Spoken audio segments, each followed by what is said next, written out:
ನಿಲ್ಲು ಗೌರಿ.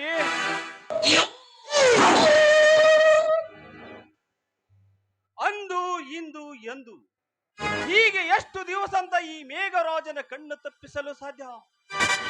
ಎಂದಾದರೂ ಒಂದು ದಿನ ಈ ಮೇಘರಾಜನ ಕಾಮಾಗ್ನಿಗೆ ನಿನ್ನ ಶೀಲ ಭಸ್ಮವಾಗುವುದು ಮಾತ್ರ ಖಂಡಿತ. ಹು, ಪಾಪಿ ಚಾಂಡಲ, ಕರೆತೆರೆ ಶೀಲ ಹಾಳು ಮಾಡೋದು ಅಷ್ಟೊಂದು ಸಲೀಸು ಅಂತ ತಿಳ್ಕೊಂಡಿದ್ಯೇನೋ? ಏ ಪಾಪಿ, ನನ್ನನ್ನು ಮುಟ್ಟಿ ನೋಡು, ನಿನ್ನೆರಡು ಕೈಗಳನ್ನ ಕತ್ತರಿಸಿ ವೈಯಾರದ ಹೆಣ್ಣೆ, ನನ್ನ ಕೈಯನ್ನೇ ಕತ್ತರಿಸುವ ಅಂತೀಯ? ಎಷ್ಟು ಧೈರ್ಯ ನಿನಗೆ? ಧೈರ್ಯ ಧೈರ್ಯ ಇರದೆ ಇರುತ್ತೇನೋ?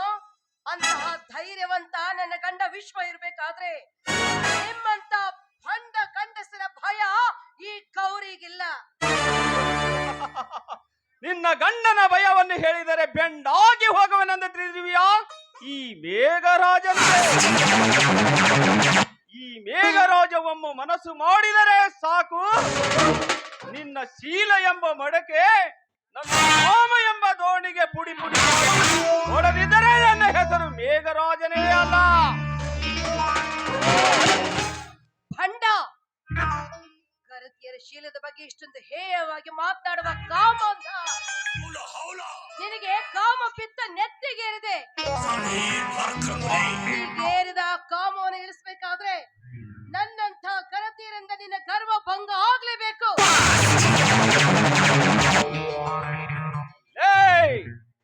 ನೀನು ಒಂದು ಹೆಣ್ಣು, ಹೆಣ್ಣಾಗಿ ಈ ಮೇಘರಾಜನ ಗಂಡಸ್ಥಾನಕ್ಕೆ ಸವಾಲಾಗ್ತೀಯಾ? ಸೂಳೆಯನ್ನಾಗಿ ಮಾಡಿರುವುದು ಈ ಸಮಾಜದಲ್ಲಿ ನಿಮ್ಮಂತ ಕಾಮಂದ ಭಂಡ ಗಂಡಸರು.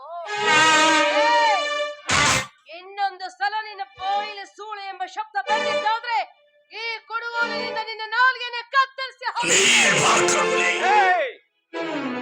ಮೇಘರಾಜ ಮನಸ್ಸು ಮಾಡಿದರೆ ಈ ಸಮಾಜದಲ್ಲಿ ಸಾವಿರ ಸಾವಿರ ಸೂಳಿಯರು ಸಾಲಾಗಿ ನಿಲ್ಲಬಹುದು.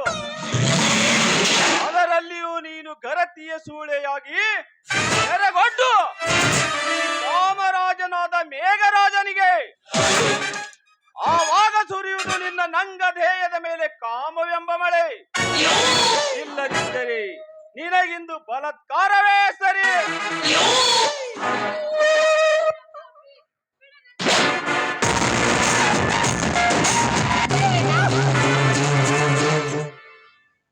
ಲೇ ಭಂಡ ಸೂಳೆ ಮಗನೇ, ಪರಸ್ತ್ರೀಯರೆಂದರೆ ನಿನ್ನ ಕಾಮದಾಟದ ಗೊಂಬೆ ಎಂದು ತಿಳಿದಿರುವೆಯ?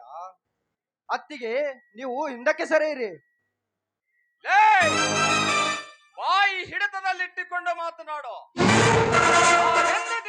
ನನ್ನನ್ನು ನನ್ನ ಎದುರು ಹಾಕಿಕೊಳ್ಳುವ ಧೈರ್ಯ ಮಾತ್ರ ಮಾಡಬೇಕು.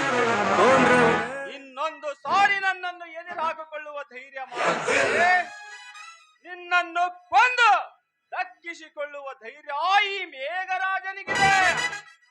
ಬರ್ತೇನೆ.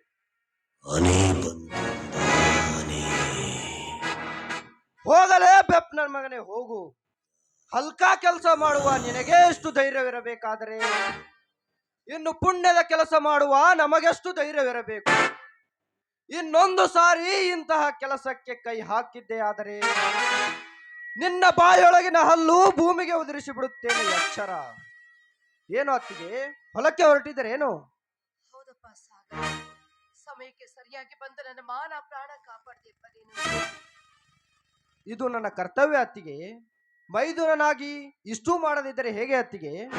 ಆದ್ರೆ ಸಾಗರ್, ಈ ವಿಷಯ ನಮ್ಮಿಬ್ಬರಲ್ಲೇ ಇರಬೇಕು, ಬೇರೆ ಯಾರಿಗೂ ಗೊತ್ತಾಗಬಾರ್ದು. ದಯವಿಟ್ಟು ಇದು ನಿನ್ನ ಅತ್ತಿಗೆಯ ವಿನಯ ಪೂರ್ವವಾದ ಆಜ್ಞೆ ಅಂತ ತಿಳ್ಕೊ. ಆಯ್ತು ಅತ್ತಿಗೆ. ಅಣ್ಣ ಹೊಲದಲ್ಲಿ ಇಲ್ಲವೇ?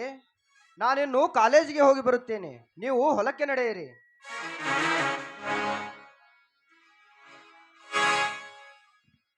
ವಿಶ್ವ, ವಿಶ್ವ.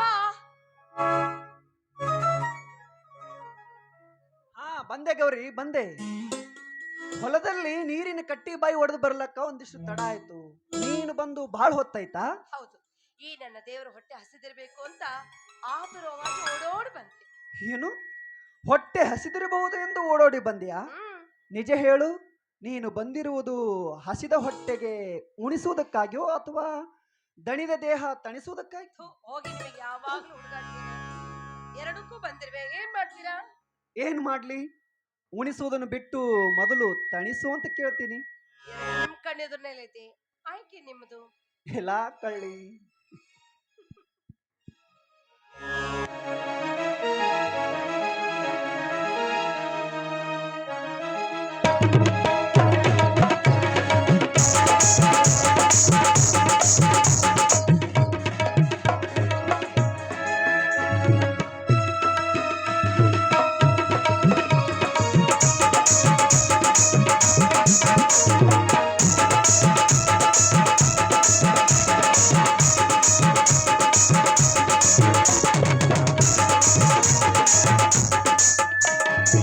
ಏಳು ಜನ್ಮ ಇದ್ದರೆ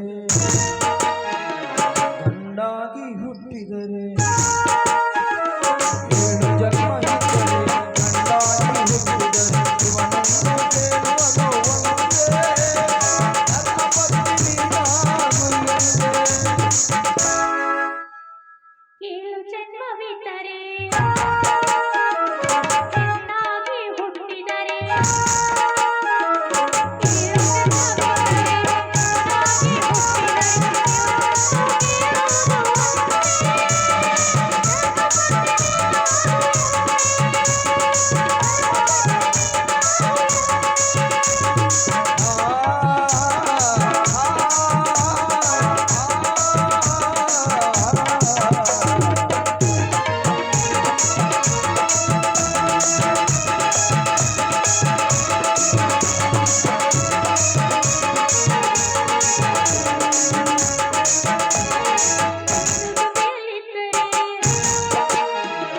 ಭೂಮಿ ಸ್ವರ್ಗ ಹೋದರೆ,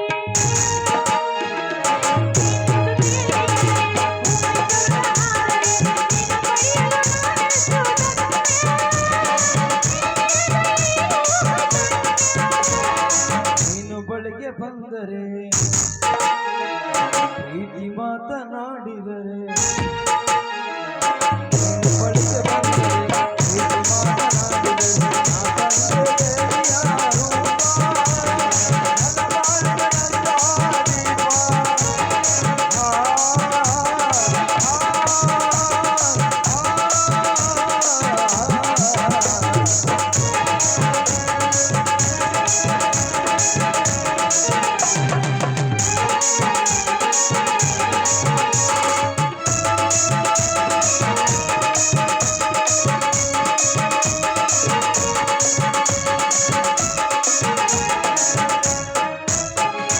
ನನಗೆ ಸಾವು ಬಂದರೆ ಏನೆಲ್ಲ ತೊಂದರೆ, ನನಗೆ ಸಾವು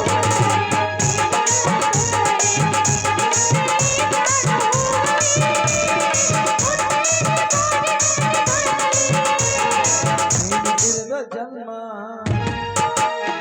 ನನಗೇಕೆ ಬೇಕು ಬ್ರಹ್ಮ,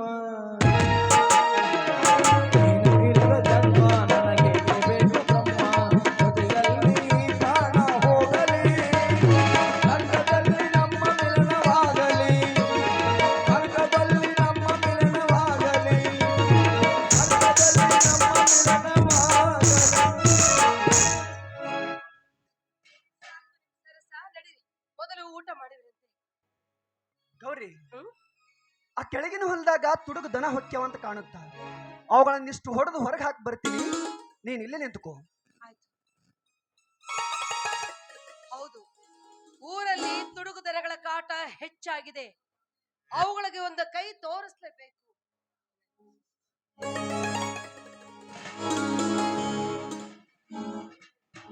ಅತ್ತಿಗೆ, ಅಣ್ಣನಿಗೆ ಊಟದ ವ್ಯವಸ್ಥೆ ಮಾಡುತ್ತಿರುವ ಹಾಗೆ ಕಾಣುತ್ತಿದೆಯಲ್ಲ. ಏನು ಊಟ ಮಾಡುವಿ ಅಂತೆ, ಬಾ. ಅತ್ತಿಗೆ, ನನಗೆ ಹಸಿವೆ ಇಲ್ಲ, ಊಟ ಆಮೇಲೆ ಮಾಡುತ್ತೇನೆ. ನಿಮ್ಮ ಹತ್ತಿರ ಒಂದು ವಿಷಯ ಹೇಳಬೇಕಂತ ಹೇಳಿ ಬಂದಿದ್ದೇನೆ ಅತ್ತಿಗೆ.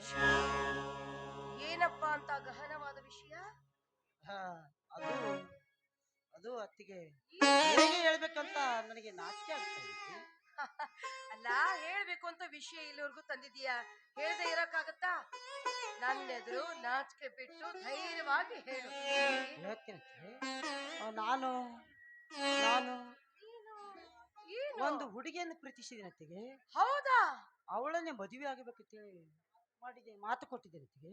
ಸರಿ, ನನ್ನೆಂದು ಏನಾಗ್ಬೇಕಾಗಿದೆ ಈಗ? ನೋಡತ್ತಿಗೆ, ಈ ವಿಷಯವನ್ನು ಮನೆಯಲ್ಲಿ ಅಣ್ಣ ಹಾಗೂ ಅಪ್ಪನಿಗೆ ತಿಳಿಸಿ ಈ ಮೈದನ್ನ ಮದುವೆ ಮಾಡಿಸ್ಬೇಕಂತ ಹೇಳಿ ನನ್ನ ಸಣ್ಣ ಕೋರಿಕೆ ಅತ್ತಿಗೆ. ಪ್ರೀತಿ ಮಾಡುವಾಗ ಧೈರ್ಯ ಇತ್ತಲ್ಲ, ಅಪ್ಪನ ಎದುರು ಹೇಳಕ್ಕೂ ಧೈರ್ಯ ಇರ್ಬೇಕಲ್ವ ನಿನಗೆ? ಆಯ್ತಪ್ಪ, ಯಾಕೆ ಯೋಚನೆ ಮಾಡ್ತೀಯಾ? ಇದನ್ನ ಅವ್ರ ಎದುರು ಹೇಳಿ ನಿನ್ ಮದ್ವೆ ಮಾಡಿಸೋ ವ್ಯವಸ್ಥೆ ಮಾಡ್ತೀನಿ. ಆದ್ರೆ ಹುಡುಗಿ ಯಾರಂತ ಬಾಯ್ ಬಿಟ್ಟು ಹೇಳ್ಬೇಕು ತಾನೇ? ಹೇಳ್ತೀನಿ ಅತ್ತಿಗೆ, ಹೇಳ್ತೀನಿ. ಅವಳು ಅವಳು ಯಾರವಳು? ಅವಳು ಶಿವಪುತ್ರಪ್ಪ ಸಾವುಕಾರ ಮಗಳು ವಾಸಂತಿ ಅತ್ತಿಗೆ. ಪ್ರಕಾಶ, ಎಂಥ ತಪ್ಪು ಕೆಲಸ ಮಾಡ್ಬಿಟ್ಟೆ ಅಲ್ವೋ? ಮೊದಲಿನಿಂದಲೂ ಅವನು ನಮ್ಮ ಮನೆತನದ ವೈರಿ. ಅಂತಹ ವೈರಿಯ ಮಗಳನ್ನೇ ಪ್ರೀತಿಸಿದ್ದೀನಿ ಅಂದ್ರೆ ಹೇಗಪ್ಪ? ಪ್ರಕಾಶ, ನಮ್ಮ ಮನೆತನಕ್ಕೆ ಮಸಿ ಬೆಳೆಯುವಂತ ಕೆಲಸ ಮಾಡಿಸಲು ನಿನಗೆ ಮನಸ್ಸಾದ್ರೆ ಹೆಂಗ ಬಂತು? ಅಣ್ಣ, ಹೌದು, ನಾನು ಬೊಚ್ಚ ಬಾಯಿನ. ಮೊದಲೇ ಆ ಸೌಕಾರಿಗೆ ನಮಗೆ ದ್ವೇಷದ ಬೆಂಕಿ ಹೊತ್ತಿ ಉರಿಯುತ್ತಿದೆ. ಅಂತದರಲ್ಲಿ ನೀನು ಇಂಥ ಕೆಲಸ ಮಾಡುವುದಾ? ಪ್ರಕಾಶ, ನೋಡಪ್ಪ, ದಯವಿಟ್ಟು ಆ ಹುಡುಗಿನ ಇಲ್ಲಿಗೆ ಮರ್ತು ಬಿಡಪ್ಪ, ಮರ್ತು ಬಿಡು. ಸಾಧ್ಯವಿಲ್ಲ ಅತ್ತಿಗೆ, ಸಾಧ್ಯವಿಲ್ಲ. ನಾನು ಅವಳಿಗೆ ಮಾತು ಕೊಟ್ಟಿದ್ದೀನಿ, ಅವಳನ್ನು ಬಿಟ್ಟು ಬದುಕುವ ಶಕ್ತಿ ನನಗಿಲ್ಲ.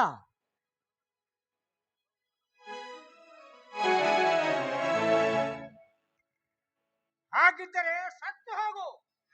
ನಿನ್ನಂತ ಮಗ ಇದ್ದರೇನು, ಸತ್ತರೇನು?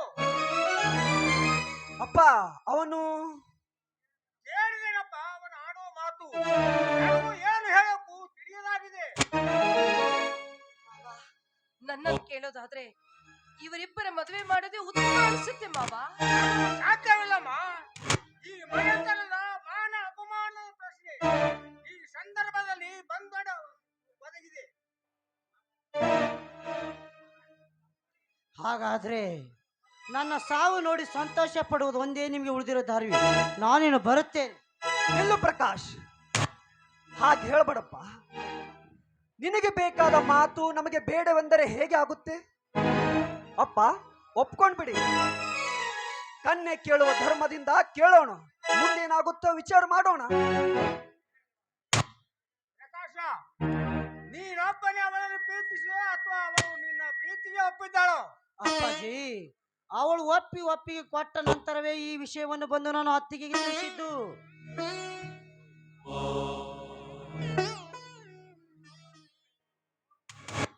ನೋಡಿದೇನಪ್ಪ, ನಿನಗೆ ಹೇಗೆ ತಿಳಿತೆ ಹಾಗೆ ಮಾಡು.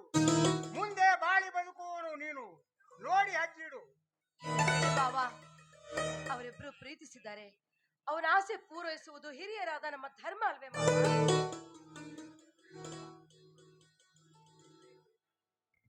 ಸರಿ ಗೌರಿ, ನಾಳೆನೇ ಈ ಶುಭ ಕಾರ್ಯಕ್ಕೆ ಹೋಗೋಣ. ಮುಂದೇನಾಗುತ್ತೋ ವಿಚಾರ ಮಾಡೋಣ. ಅಣ್ಣ ಅಣ್ಣ ಅತ್ತಿಗೆ ಎಲ್ಲರೂ ಕ್ಷಮಿಸಿದ್ದೇನೆ ಅಂದ್ರೆ ಮಾತ್ರ ನಾನು ಮೊದಲು ಹಸಿದ ಹೊಟ್ಟೆ ಊಟ ಮಾಡೋಣ, ಮುಂದೆ ಪ್ರಕಾಶನ ಮದುವೆ ಊಟ ಮಾಡಿದ್ರಾಯ್ತು. ಈಗ ಏನ್ ಮಾಡ್ಬೇಕು? ಕ್ಷಮಿಸ್ಬೇಕು. ಆಯ್ತು. ಬಾರೋ, ದೇವರಂತ ನಿನ್ನ ಅಣ್ಣ ಅತ್ತಿಗೆ ಇರೋ ತನಕ ನೀನೇಕ ಮದುವೆ ಚಿಂತೆ ಮಾಡ್ತೀನಿ.